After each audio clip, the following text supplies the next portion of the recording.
Hey guys, Alex here from Forget the Daily Grind.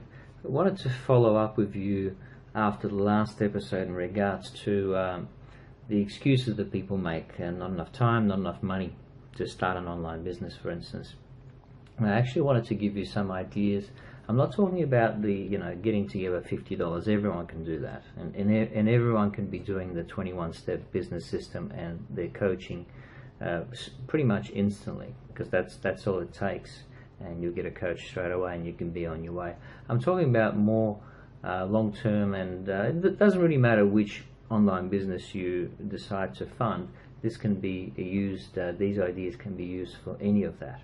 So basically, some income ideas. Number one, loans. You can get loans from family members or a friend, or maybe even get a friend to invest in your business and give them a percentage, if you like. Okay. Another place where people get loans is, well, they just put it on their credit card. Not everyone's comfortable with that. I'm not advising anyone to do that, but some people have very, very good credit cards where they can get balance transfers of 0% for a year or 2 years. So that's a good deal. It's free money.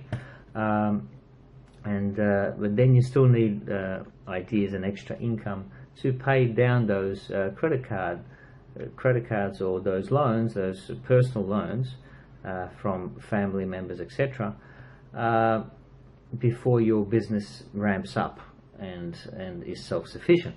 And the other ways these days that people making extra money is things like Airtasker, and the internet has a lot of these websites where people are basically hiring you to do odd jobs, like walk the dog or put together a TV cabinet, whatever. If you're handy and you can do that sort of stuff, you can make extra income that way.